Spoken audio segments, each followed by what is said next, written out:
Hello बच्चों, how are you? कैसे हैं आप? अच्छे हैं?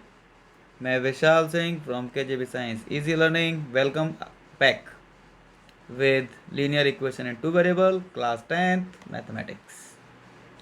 और this is the part number 11th। Okay बच्चों, 11th पार्ट है ये इसका। और 10th पार्ट हम कर चुके हैं। काफ़ी अच्छे अच्छे क्वेश्चंस हमने किए हुए हैं इसके वर्ड प्रॉब्लम्स के। तो एक टॉपिक हमारा कंप्लीट हो गया है। अब हेलो बढ़ते हैं बाकी दूसरे जी। चैप्टर्स की तरफ, जो है हमारे लिए, सॉरी, दूसरे टॉपिक्स की तरफ जो लीनियर इक्वेशंस के हैं और काफ़ी हाँ सारे बोलो इम्पोर्टेंट हैं। तो नेक्स्ट सबसे बोलो। पहले हमारे सामने जो आता है वो ये कि कंसिस्टेंसी और इनकंसिस्टेंसी के बारे में मैं बस थोड़ा सा जरा सा आपको बता दूं, जिससे कि आप इन क्वेश्चंस को समझ सकें। ठीक है बच्चों? तो नंबर वन, कंसिस्टेंसी। कंसिस्टेंसी का मतलब दो लीनियर इक्वेशंस की प्रॉपर्टी जब वो कंसिस्टेंट हों। अब कंसिस्टेंट होने का मतलब क्या होता है? सीधा सीधा एक छोटी सी बात याद रखिए बस। कंसिस्टेंट होने का मतलब टच करना या कट करना, है ना, या टच करना, कुछ भी। तो लाइनें टच करती हैं एक दूसरे को, इंटरसेक्ट करती हैं। तो कितने पॉइंट जब कट करती हैं या इंटरसेक्ट करती हैं तब उन्हें कंसिस्टेंट बोलते हैं। और वो दो टाइप से कट कर सकती हैं। पहला टाइप ऐसे, ये एक्स एक्सिस और वाई एक्सिस है मान लो। तो एक लाइन आपकी ये है, दूसरी लाइन आपकी ये है, ये किसी एक पॉइंट पर यहाँ पर इंटरसेक्ट कर रहे हैं। किसी एक ही पॉइंट पर इंटरसेक्ट कर रहे हैं ना, किसी एक पॉइंट पर कर रहे हैं ना, इसीलिए इसको बोलते हैं यूनिक सॉल्यूशन। क्या बोलते हैं बच्चों? यूनिक का मतलब वन सॉल्यूशन। वन सॉल्यूशन क्यों बोल रहे हैं? क्योंकि ये एक ही पॉइंट पर कट कर रहा है। और इसका जो कंडीशन होती है that is a1/a2 not is equal to b1/b2।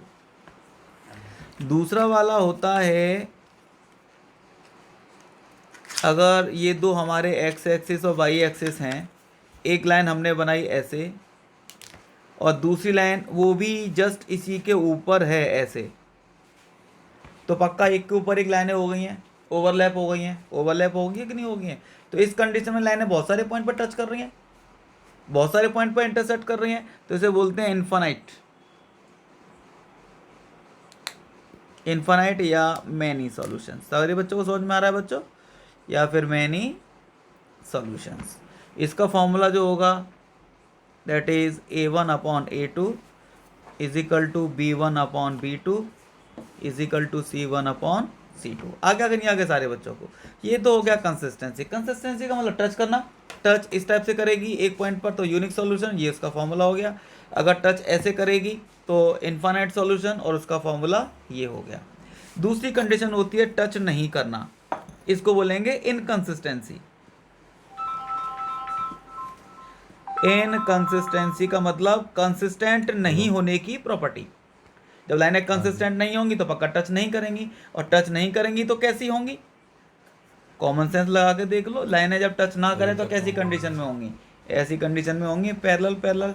इनको आगे पीछे कहीं भी प्रोड्यूस कर लो, टच पहले नहीं तो भी करेंगी, है ना। इनको क्या बोलते हैं? इनकंसिस्टेंट। तो इसका फॉर्मूला होगा, नो सॉल्यूशन बोलेंगे इसको। क्या बोलेंगे बच्चों इसको? आते हैं नो तो सॉल्यूशन, यानी कि पैरेलल लाइंस। नो सॉल्यूशन यानी कि पैरेलल अच्छा, लाइंस। अभी क्या और चल ये रहा हो है? जाएगा formula a1/a2 is equal to b1/b2 अच्छा but not is equal to c1/c2। तो this is the formula. This is unique solution, याद रखिए। दिस इज तो आगे इन्फानाइट भी यानी कि स्टार्ट मैनी हुआ है सॉल्यूशन, इसका याद रखिए। दिस इज नो आज से। सॉल्यूशन, ये याद रखिए। जो नो सॉल्यूशन है वो इनकंसिस्टेंट लेकिन है, फीस, और हाँ जो फीस यूनिक लेते हैं तो। सॉल्यूशन है और जो इन्फानाइट सॉल्यूशन है, ये दोनों के दोनों कैसे हैं बता दीजिए? मैं कंसिस्टेंट है। कल ही आगे देखा अगर नहीं था। आगे बता दीजिए। तो कंसिस्टेंट का मतलब सॉल्यूशन टच करना मैं एक पॉइंट पर ट्राई या कर बहुत सारे रहा पॉइंट था। पर, और इनकंसिस्टेंट का मतलब टच नहीं करना। तो इसी बेस पर अब आते हैं हमारे सामने ये कुछ क्वेश्चंस। ठीक है, तो कुछ क्वेश्चंस कैसे आएंगे बच्चों?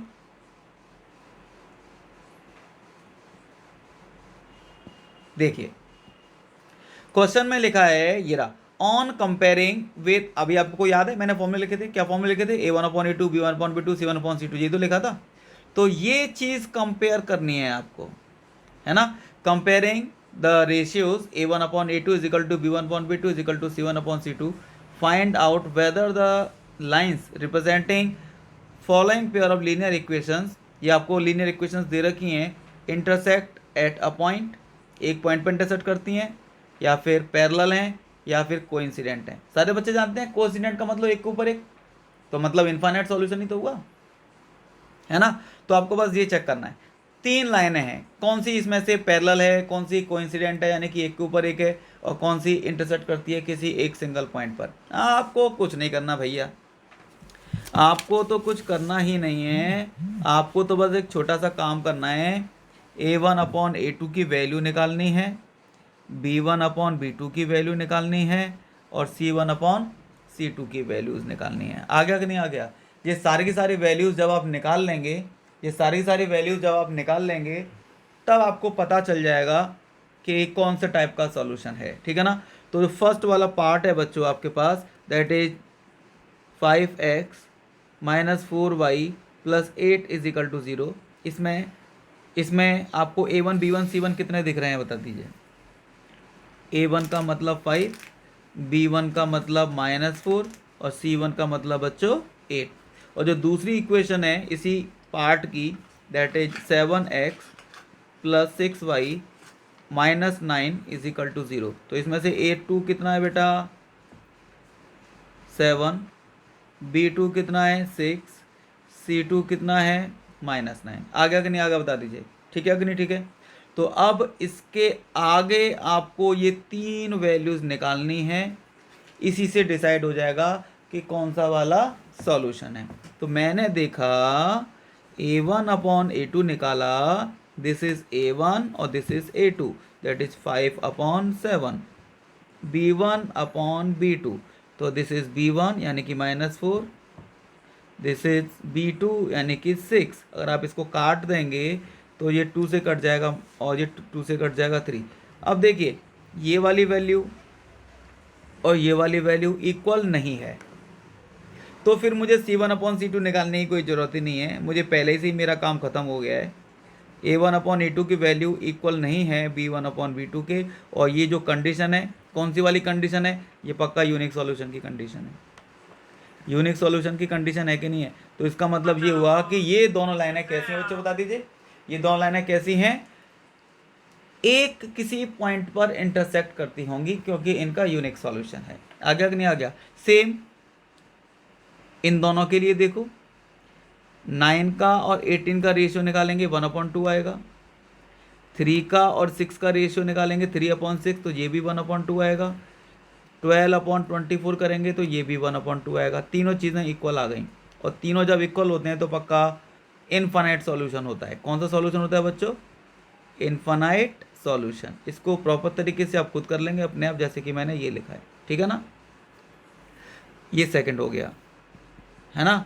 और जो नेक्स्ट वाला है, इस वाले में भी आप देख सकते हैं, 6/2 करेंगे तो 3 आएगा, -3/-1 करेंगे तो भी 3 आएगा, और 10/9 करेंगे तो 3 नहीं आएगा। 10/9 आया है बट 3 नहीं आया, यानी कि ये दोनों तो 3 आ रहे हैं, बट तीसरा वाला इक्वल नहीं आ रहा। तो ये सारे बच्चों को पता है ये नो सॉल्यूशन की कंडीशन होती है। यानी कि अगर आपसे पूछ ले कि बताओ लाइनें कैसी हैं, तो लिख देंगे पैरेलल हैं, पैरेलल लाइंस। सारे बच्चों को आगे कि नहीं आगे बता दीजिए, ठीक है बच्चों।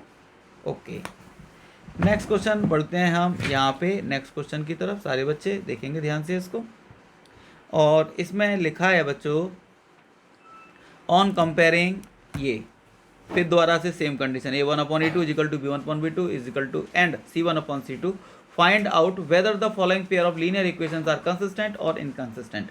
पहले वाले में यूनिक सॉल्यूशन और नो सॉल्यूशन पूछा था, इस वाले में इसने पूछा है आपसे कंसिस्टेंट है कि इनकंसिस्टेंट है, कंसिस्टेंट है या फिर इनकंसिस्टेंट है। सारे बच्चों को आता है कि नहीं आता कंसिस्टेंसी और इनकंसिस्टेंसी का मतलब, कंसिस्टेंसी और इनकंसिस्टेंसी का मतलब सारे बच्चों को आता है कि नहीं आता बता दीजिए।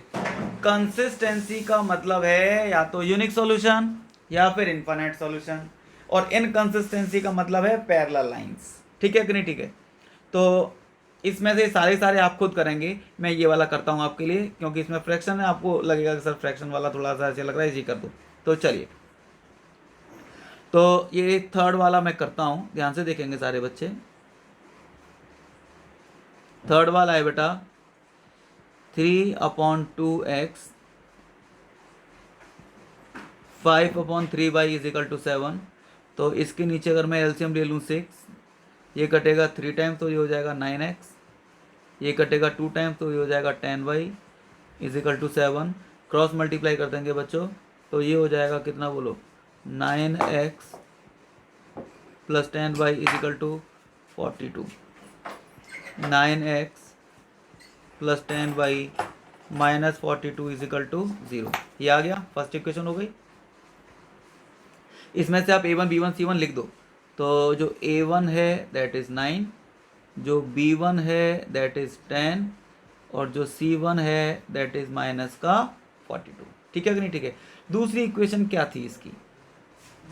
इसकी जो दूसरी वाली इक्वेशन थी वो थी 9x minus 10y, 9x minus 10y is equal to 14। तो मैंने बोला था इज इक्वल टू 0 की फॉर्म में लिखा करो, इज इक्वल टू 0 की फॉर्म में लिखा करो।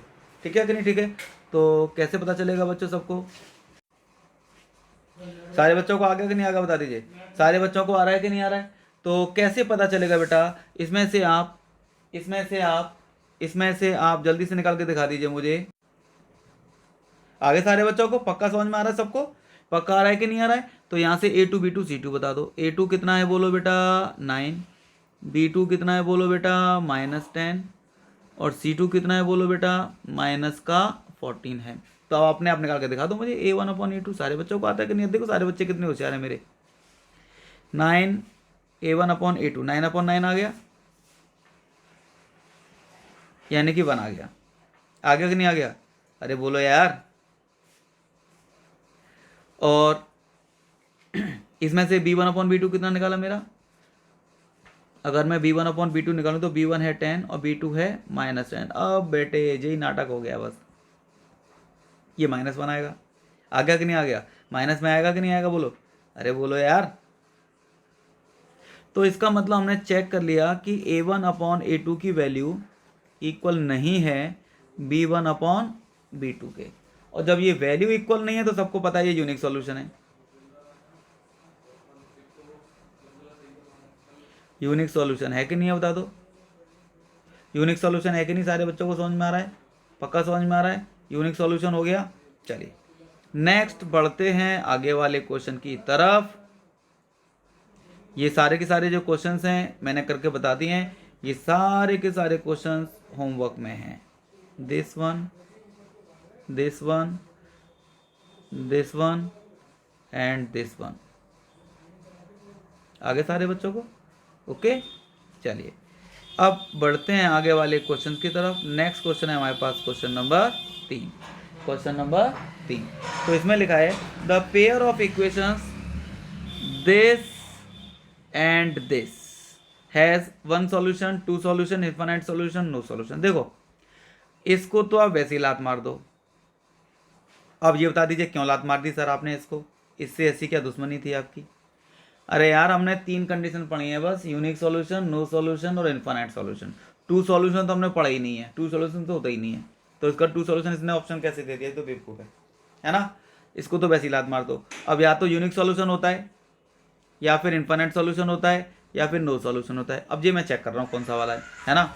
तो सॉल्यूशन देखेंगे बच्चों, सारे बच्चे ध्यान से बोर्ड पर, सारे बच्चे बोर्ड पर देखेंगे। और ये था मेरे पास 5x माइनस 15y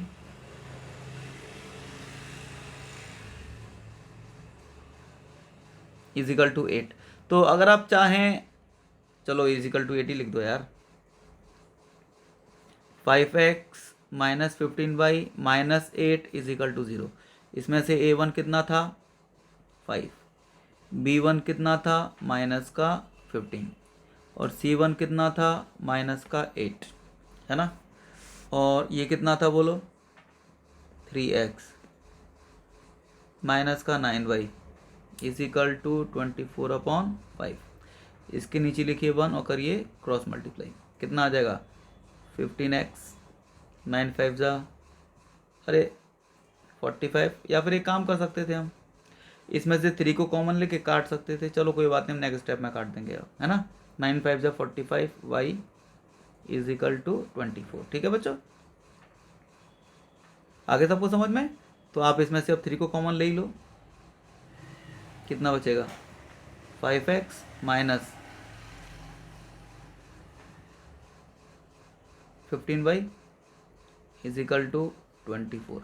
अब 3 को नीचे डिवाइड में अगर आप भेज देंगे तो आपके पास जो आएगा that is 5x minus 15y, 5x minus 15y is equal to 8 होगा, क्योंकि 3 से नीचे डिवाइड कर देंगे ना 8 होगा, तो इसको उठा के इधर भेज दो, -8 इज इक्वल टू 0 हो जाएगा। सही है। अब बता दो इसमें से a1 कितना है 5, b1 कितना है -15 और c1 कितना है -8। तो अब मुझे बताओ बच्चों a1 अपॉन a2 कितना हुआ 5/5, that is 1। b1 upon b2 कितना हुआ -15 upon -15, that is 1। c1 upon c2 कितना हुआ -8 अपॉन -8, दैट इज 1। आपने चेक कर लिया, ढंग से देख लिया। क्या देख लिया बच्चों हमने ये देख लिया कि a1 अपॉन a2 की वैल्यू, b1 अपॉन b2 की वैल्यू और c1 अपॉन c2 की वैल्यू सब इक्वल हैं, सब के सब कितनी है 1 है। और ये फॉर्मूला क्या है फिर बता दो, ये फॉर्मूला किस चीज़ का होता है, ये फॉर्मूला होता है बच्चों इनफाइनाइट सॉल्यूशंस का। तो this is the infinite solution.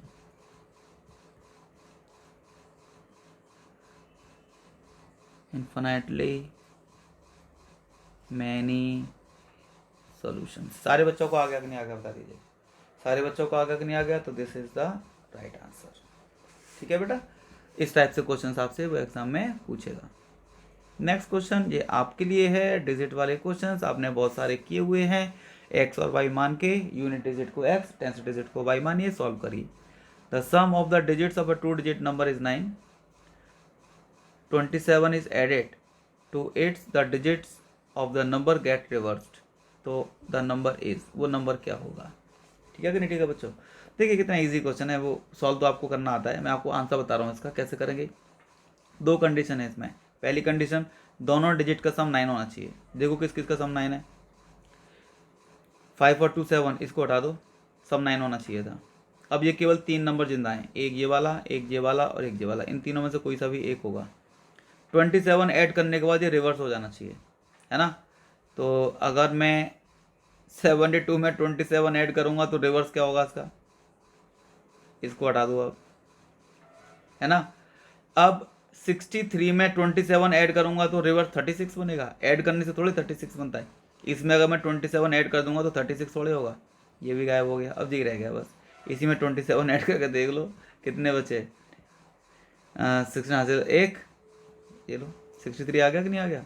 तो इसका मतलब this is the right answer. But ये आंसर तो आपको मैंने लगाने की ट्रिक बता दी है, ये तो मैंने आपको KJB ट्रिक्स, ये तो मैंने आपको सिखा दिए हैं टिक मारने के लिए, क्योंकि कभी भी एग्जाम में हमारी मैडम है ना चामुंडा देवी बन जाती है, फिर कॉपी छीनने के लिए बस बाल बिखेर के आ जाती है हमारे सामने, ला कॉपी दे। तो फिर भैया अब टिक मारना तो कैसे करेंगे, सॉल्व तो कर ही नहीं पाएंगे, तो इसलिए जल्दी से टिक मारने के लिए कुछ ना कुछ जुगाड़ तो होनी चाहिए हमारे पास, है ना। तो ये जुगाड़ है केवल, है ना। अब कौन बताएगा मुझे, the graphically the pair of linear equations this and this represents 2 lines which are. Graphically अगर मैं ग्राफ बनाऊं तो ये 2 लाइनें जब ग्राफ बनेगा इनका तो कैसी बनेंगी, ये intersecting at exactly 1 point, exactly एक ही पॉइंट पर इंटरसेक्ट कर रही होंगी, इंटरसेक्टिंग एट एग्जैक्टली 2 पॉइंट्स, या फिर 2 पॉइंट पे इंटरसेक्ट कर रही होंगी, कोइंसिडेंट एक के ऊपर एक होंगी, या फिर पैरेलल होंगी। तो देखो भाई, अभी अभी मैंने बोला था, फिर दोबारा से बोले दे रहा हूँ, इसको तो आप लात मार दो, है ना। अभी एग्जैक्टली 2 पॉइंट पे कैसे, अब 2 लाइन बना के देखा, चलो चलो आप अपनी मर्जी चलाओ, 2 लाइन मुझे बना के दिखाना जरा जो 2 पॉइंट पर इंटरसेक्ट करती हूँ। आप ऐसे बनाएंगे तो एक ही पॉइंट पे तो इंटरसेक्ट करेंगी। दो पॉइंट पे इंटरसेक्ट करने वाली लाइन आप कैसे बनाओगे, ऐसे बनाओगे, एक ही पॉइंट पे इंटरसेक्ट करेंगे, 2 पॉइंट पे कैसे कर लेंगे जी, नहीं आया समझ में। तो 2 पॉइंट पे लाइन इंटरसेक्ट कर ही नहीं सकती, बेवकूफ़ बना रहा है। आ गया कि नहीं आ गया, तो this is the wrong answer, इसको तो हटा दो। अब बाकी ये 3 रह गए, वन सॉल्यूशन यानी कि यूनिक सॉल्यूशन, कोइंसिडेंट और एक पैरेलल लाइंस। इनमें से कुछ होगा, इनमें से कैसे होगा तो चेक कर लो जरा। हमारे पास है 6x minus 3y plus 10 is equal to 0। दूसरी वाली है 2x minus y plus 9 is equal to 0, है ना। a1 अपॉन a2 चेक करो, a1 अपॉन a2 चेक किया मैंने, 6 अपॉन 3 आ गया, 6 अपॉन 2 तो ये 3 आ जाएगा, है ना। अब ये रहा b1 और ये रहा b2, चेक करेंगे तो कितना आ जाएगा, -3 अपॉन -1, ये भी 3 आ गया। अब ये रहा c1 और ये रहा c2, यही नाटक हो गया सर, c1 अपॉन c2 जी 9, मतलब ये दोनों तो इक्वल आ गए, ये वाला इक्वल नहीं आया, यानी कि ये a1 अपॉन a2 और b1 अपॉन b2 तो सेम आए, बट ये c1 अपॉन c2 की वैल्यू कुछ अलग आ रही है। तो इसका मतलब a1 upon a2 is equal to b1 upon b2 not is equal to c1 upon c2। तो यानी कि ये लाइनें कैसी हैं बता दीजिए, पैरेलल नो सॉल्यूशन, पैरेलल ही तो होंगी, पैरेलल नो सॉल्यूशन। किस किस बच्चे को ढंग से आ गया है, ढंग से आ गया है बच्चे हाथ ऊपर कर दीजिए, हाथ ऊपर कर दीजिए सारे बच्चे, जिस जिस बच्चे को ये क्वेश्चन बहुत ढंग से आ गया है। कुलश्रेष्ठ जी, कुलश्रेष्ठ जी, कुलश्रेष्ठ जी आपको आ गया बेटा। चौधरी साहब,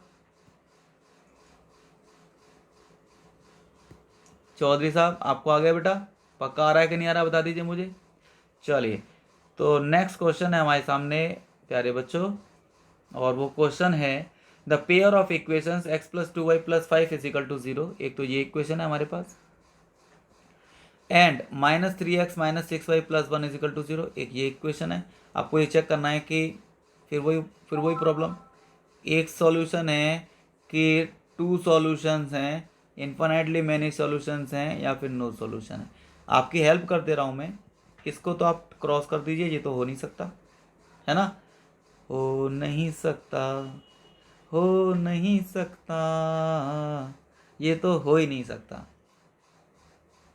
तो इसका मतलब इन दोनों तीनों में से कोई एक होगा। अब आप आराम से निकाल सकते हैं, इसके ऊपर मैं लिख दे रहा हूँ होमवर्क, मुझे क्योंकि सारे बच्चों को आता है, सारे बच्चों को आता है कि नहीं आता है, जैन साहब बताएंगे मुझे। जैन साहब can you do it, Dimple बता बेटा, डिम्पल आ जाएगा ना आपको, ये सबको आ रहा है कि नहीं आ रहा है, कोई प्रॉब्लम तो नहीं हो रही किसी को, किसी को प्रॉब्लम तो नहीं हो रही। गीता आ रहा है बेटा, चलिए अपने आप कर सकते हैं, कोई प्रॉब्लम नहीं है इसमें, है ना, इजी क्वेश्चन है। नेक्स्ट क्वेश्चन ये है, if the pair of linear equations is consistent, pair of equations is consistent. सारे बच्चों को पता है कंसिस्टेंट, कंसिस्टेंट का मतलब होता है, कंसिस्टेंट का मतलब होता है, क्या मतलब होता है कंसिस्टेंट का बता दो, लाइंस का कट करना। अब इनफाइनाइट सॉल्यूशन वाला भी कंसिस्टेंट होता है और यूनिक सॉल्यूशन वाला भी कंसिस्टेंट होता है। तो then the lines will have, the lines will be क्या, पैरेलल होंगी, ऑलवेज कोइंसिडेंट होंगी, इंटरसेक्टिंग या कोइंसिडेंट दोनों हो सकती हैं, या ऑलवेज इंटरसेक्टिंग होंगी। सारे बच्चों को इसका आंसर आ रहा है कि नहीं आ रहा है, सारे बच्चों को इसका आंसर आ रहा है कि नहीं आ रहा है।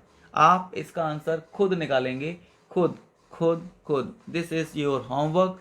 सारे बच्चों को इस क्वेश्चन का आंसर पता होना चाहिए। आता है कि नहीं आता सारे बच्चों को इसका आंसर, चलिए आप इसको करेंगे, अगर आपको आ जाएगा, वैसे इसमें ऐसा कुछ भी नहीं है, नहीं आएगा I will discuss this question in the class. Okay बच्चों, प्लीज पढ़ते रहिए, बढ़ते रहिए, सीखते रहिए। नेक्स्ट क्वेश्चन ये है बच्चों हमारे सामने, इस क्वेश्चन में लिखा है, क्या लिखा है, a pair of equations y is equal to 0 and y is equal to -7 has one solution. इन इक्वेशंस का एक सॉल्यूशन होगा, 2 सॉल्यूशन होंगे, इन्फिनिटली मैनी सॉल्यूशंस होंगे, या फिर नो सॉल्यूशन होगा। कितनी बार ये चीज़ हमारे सामने आ गई है, और ये बदतमीज क्वेश्चन वाला इतना बेशरम है, हर बार हमने इसका ऑप्शन काट दिया है और हर बार जी हमें 2 सॉल्यूशंस आंसर दे देता है। दो लाइनें 2 पॉइंट्स पर कभी भी नहीं काट सकती। 2 स्ट्रेट लाइन आप अपने कॉपी पे बना के दिखाओ मुझे, स्ट्रेट लाइन बनाना सीधी सीधी स्केल से, स्ट्रेट लाइन स्केल से ही तो बनती है। स्केल से 2 लाइनें ऐसी बना के दिखाओ जो 2 पॉइंट पर कट करती हो ही नहीं सकता, इम्पॉसिबल है। तो ये क्या है, लीनियर इक्वेशन ही तो है, ये भी लीनियर इक्वेशन है, ये भी लीनियर इक्वेशन है।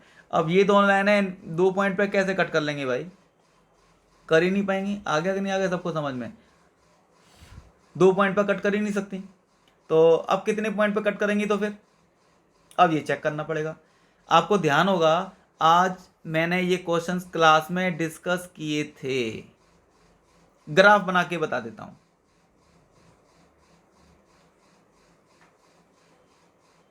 मान लीजिए ये आपका एक्स एक्सिस हो गया और ये आपका वाई एक्सिस हो गया, ठीक है बच्चों, ग्राफ से बता रहा हूं। y इज इक्वल टू 0 का मतलब होता है एक्स एक्सिस, याद है कि नहीं याद है, मैंने इक्वेशन भी लिखवाई थी, equation of x axis is y is equal to 0, equation of y axis x is equal to 0 होती है।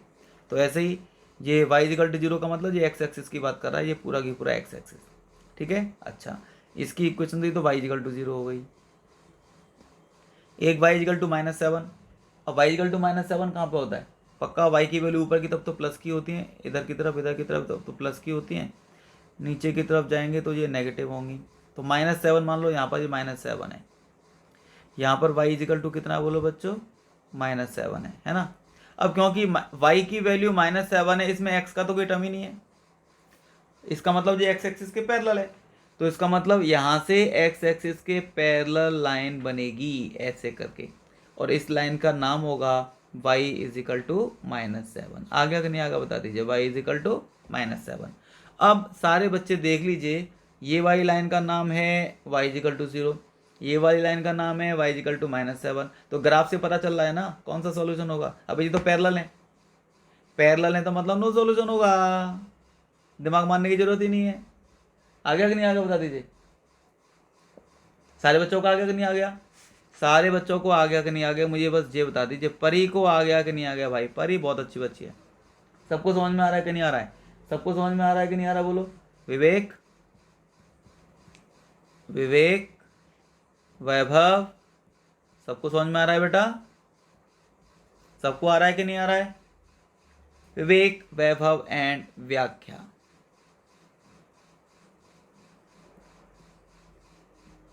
वी 3 वी आ गया कि नहीं आगा, ऑल वीज आ रहा है बच्चों। चलो नेक्स्ट क्वेश्चन है बच्चों आपके सामने, ये रहा next question, this is the question. पढ़िए सारे लोग अपने आप से, और आपको ध्यान होगा ये वो क्वेश्चन है जो मैंने आज क्लास में डिस्कस किया था, याद है कि नहीं याद है, किस किस बच्चे को ये क्वेश्चन याद है, जिस जिस बच्चे को ये क्वेश्चन याद है वो अपना अपना नाम लिख देगा, यस सर मुझे याद है, यस सर मुझे याद है, वो बच्चा अपना नाम लिख दे जिस जिसको ये याद है क्वेश्चन मैंने क्लास में करवाया था। The pair of equations x is equal to a and y is equal to b, ये 2 लाइन की इक्वेशन है। Graphically represent the lines which are कौन सी, parallel, intersecting at BA, intersecting at AB और coincident. तो कौन बताएगा इन दोनों लाइनों का जब हम ग्राफ बनाएंगे तो ये जो 2 लाइनें बनेंगी, ये जो 2 लाइनें बनेंगी, ये लाइनें कैसी होंगी, है ना, ये लाइनें कैसी होंगी। सबको समझ में आ रहा है कि नहीं आ रहा बता दीजिए, सबको आ रहा है कि नहीं, बोलो भैया, सबको आ रहा है कि नहीं, ठीक है ना। तो देखिए एक्स इक्वल, तो ग्राफ बना के देखो,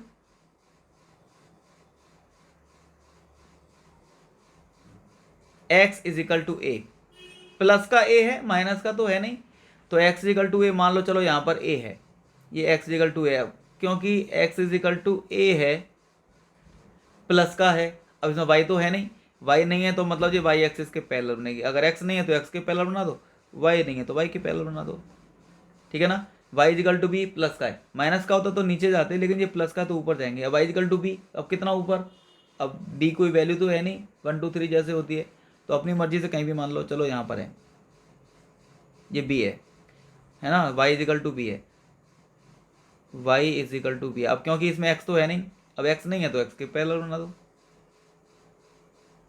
आ गया सबको बेटा? आ गया कि नहीं आ गया? तो ये दोनों लाइनें कहाँ पर इंटरसेक्ट करती हैं? इस जगह पे।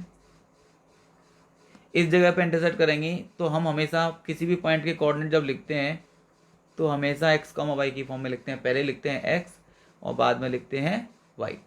तो x कितना हुआ? यहाँ से यहाँ तक का डिस्टेंस a, y कितना हुआ? यहाँ से यहाँ तक का डिस्टेंस b। तो ये दोनों लाइनें इंटरसेक्ट कर रही हैं, सबको दिख रहा है। अब किस पॉइंट पे इंटरसेक्ट करेंगी? एक्स ए और वाई बी। आ गया कि नहीं आ गया? पहले एक्स लिखेंगे भाई, पहले बी थोड़ी लिख देंगे। इसमें क्या लिखा है? इंटरसेक्ट। देखो पैरेलल तो है नहीं, इस ऑप्शन को काट दो। कोइंसिडेंट यानी कि एक के ऊपर एक है नहीं है, इसको भी काट दो। अब इन दोनों में से एक बचा, तो x होगा a और y होगा b। तो x a का मतलब पहला वाला, यानी कि पहला वाला a होना चाहिए, दूसरा वाला b होना चाहिए। This is the right option. आ गया कि नहीं आ गया? बता दीजिए।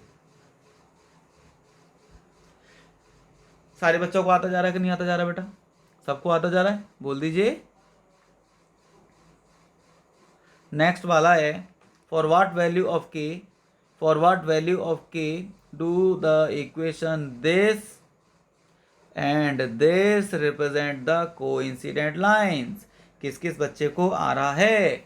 कोइंसिडेंट लाइंस का मतलब होता है इनफाइनाइट सॉल्यूशंस, यानी कि एक के ऊपर एक। तो पहली वाली जो इक्वेशन है that is 3x minus y plus 8 is equal to 0, और जो दूसरी वाली है that is 6x minus k y plus 16 is equal to 0। आपको मैंने बोला था इज इक्वल टू 0 की फॉर्म में लिखा करो, तो ये इज इक्वल टू माइनस 16 लिखा है, इसे इधर भेज दो, प्लस का 16 हो जाएगा। ठीक है बच्चों? अब फॉर को इंसिडेंट लाइन्स, को इंसिडेंट लाइन्स,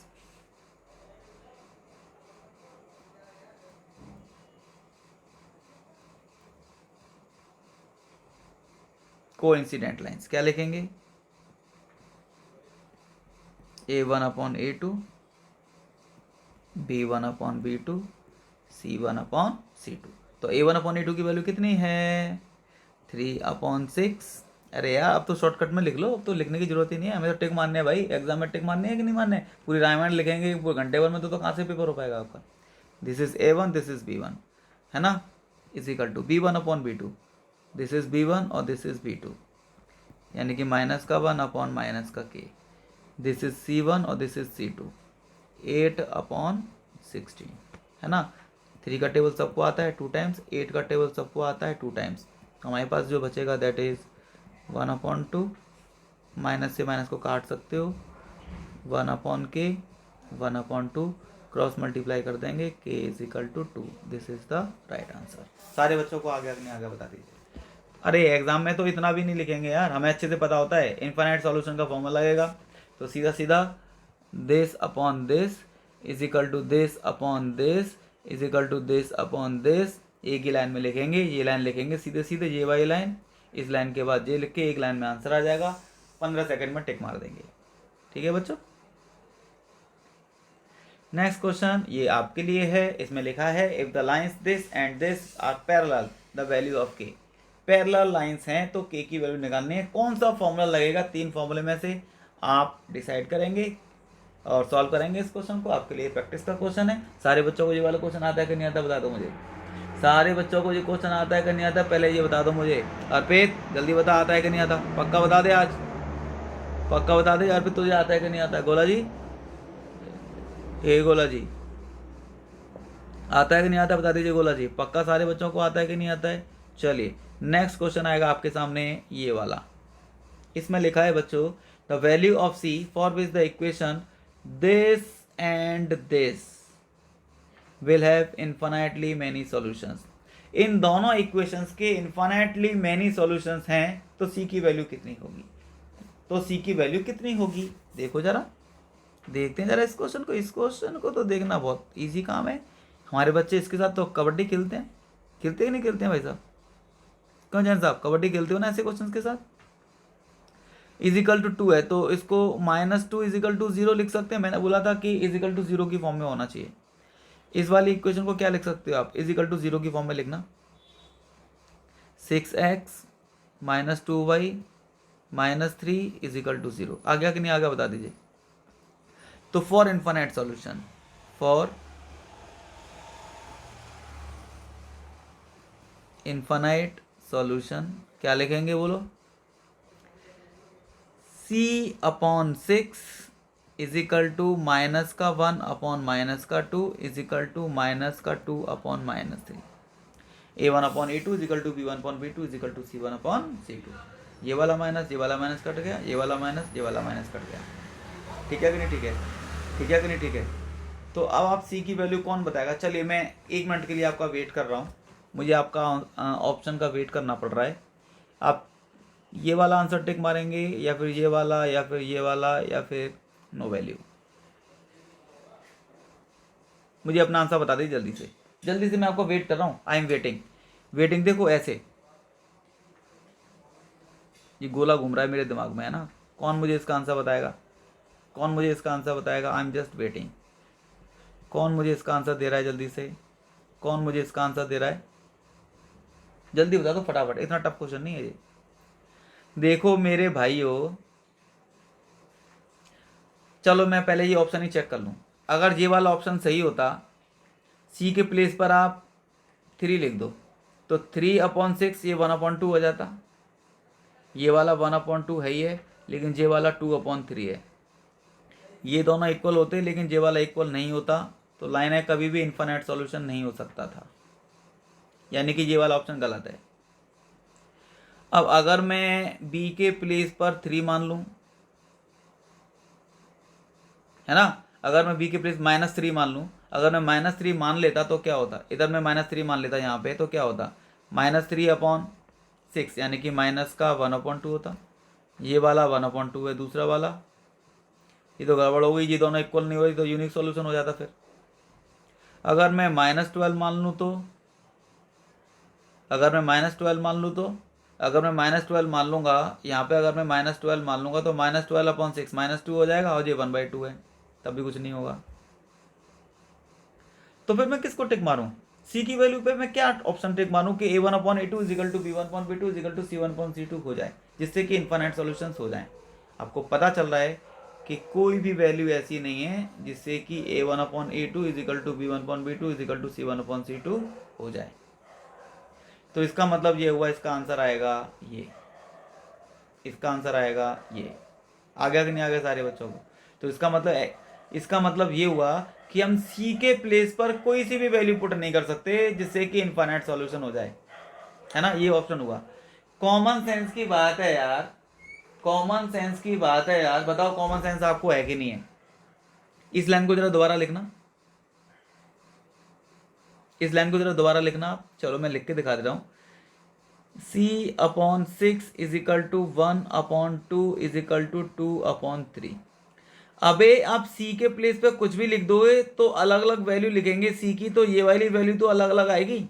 ये दोनों वैल्यू तो फिक्स हैं, ये 1/2 है और ये 2/3 है कि नहीं है, है कि नहीं है। अबे ये तो कभी इक्वल नहीं हो सकते, और जब तक तीनों चीजें इक्वल नहीं होंगी तब तक इनफाइनाइट सॉल्यूशन होंगे नहीं। और ये बदतमीज है, ये कभी इक्वल होंगे नहीं, क्योंकि ये 1/2 है, ये 2/3 है। सी के प्लेस पर अलग अलग वैल्यू लिखेंगे तो केवल यही तो चेंज हो जाएगा, ये थोड़े तो चेंज हो जाएंगे कभी। तो 1/2 2/3 कभी इक्वल नहीं होंगे, इसका मतलब इसका इनफाइनाइट सॉल्यूशन कभी होगा ही नहीं। यानी कि ऐसी सी की कोई वैल्यू ही पैदा नहीं हुई दुनिया में जो इसको इनफाइनाइट सॉल्यूशन कर दे। आ गया कि नहीं आ गया। क्योंकि सी क्या करेगा, सी ज्यादा से ज्यादा इसको सुधार लेगा, इन दोनों को थोड़े सुधार देगा, ये दोनों बदतमीज हैं। एक 1/2 है और एक 2/3 है, ये कभी इक्वल नहीं हो पाएंगे, इसका मतलब कभी भी इनफिनिट सॉल्यूशन नहीं हो पाएगा। ठीक है बच्चों, बहुत अच्छा क्वेश्चन, वेरी इंपॉर्टेंट लिख देंगे सारे बच्चे इस क्वेश्चन के ऊपर। पक्का सारे बच्चों को कंसेप्ट समझ में आ गया कि नहीं आ गया, इसका बता दीजिए। जब तक a1 upon a2 is equal to b1 upon b2 is equal to c1 upon c2 नहीं होगा तब तक इनफिनिट सॉल्यूशन नहीं होंगे। और इन तीनों ऑप्शंस में से ऐसा कोई भी ऑप्शन नहीं है जो तीनों को इक्वल कर सके, इसका मतलब this is the right answer. Okay बच्चों, बढ़ते हैं अगले पड़ाव की तरफ। अगला पड़ाव ये रहा आपके सामने, one equation of the pair of dependent linear equations this then the second equation can be. मैंने आपसे बोला था इनफिनिट सॉल्यूशन की कंडीशन लगा देंगे इसमें। तो एक लाइन ये है तो दूसरी लाइन क्या होगी, दूसरी लाइन क्या होगी, कौन बता रहा है मुझे ऑप्शन, क्या ऑप्शन लगाएगा मुझे, कौन बताएगा बेटा, माइनस का 5x प्लस का 7y minus 2 is equal to 0। ऐसी कोई इक्वेशन होगी जिससे कि तीनों का रेशियो सेम आ रहा होगा। अगर आप ये मान लो तो माइनस का 5 के साथ -10 माइनस का 1/2 और 7 के साथ 14 ये प्लस का 1/2, तो इसका मतलब ये ऑप्शन तो गलत है।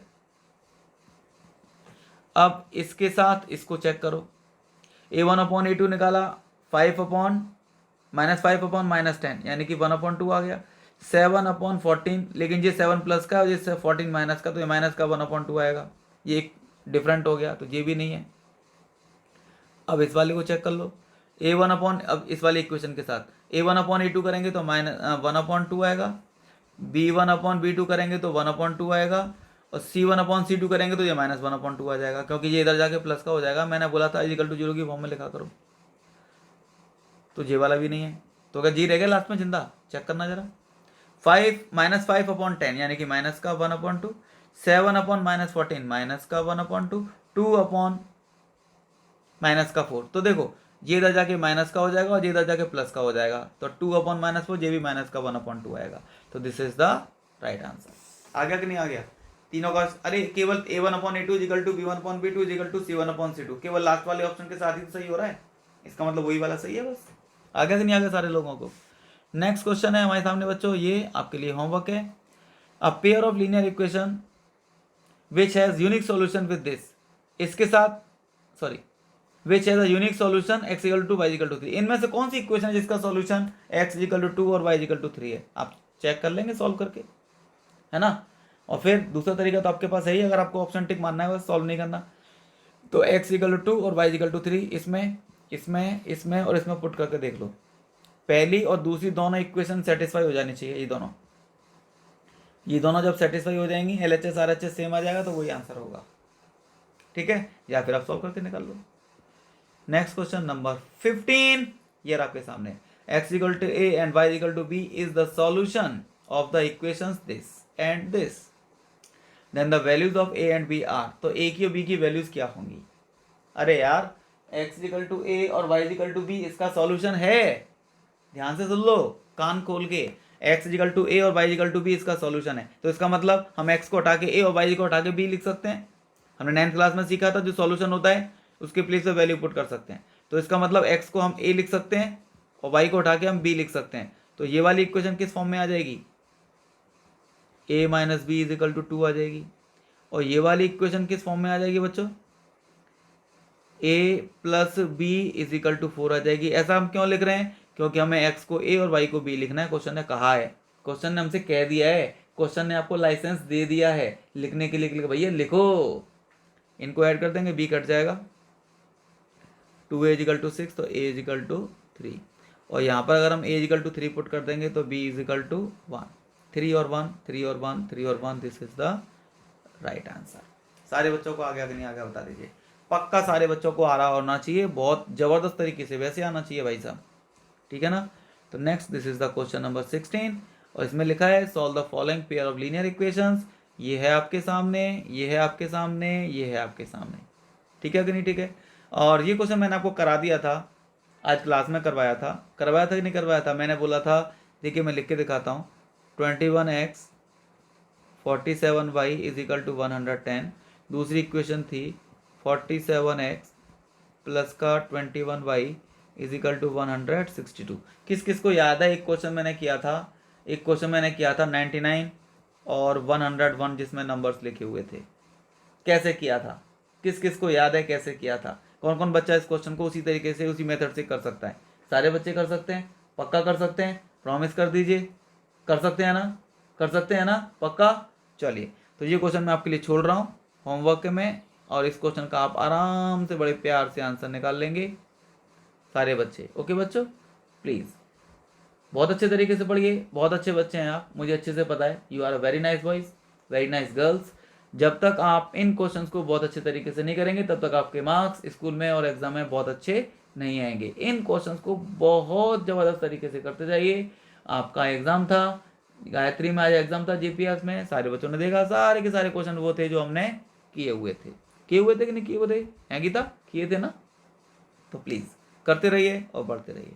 लाइक, शेयर और सब्सक्राइब जरूर करिए। ओके बच्चों, गुड नाइट, बाय बाय।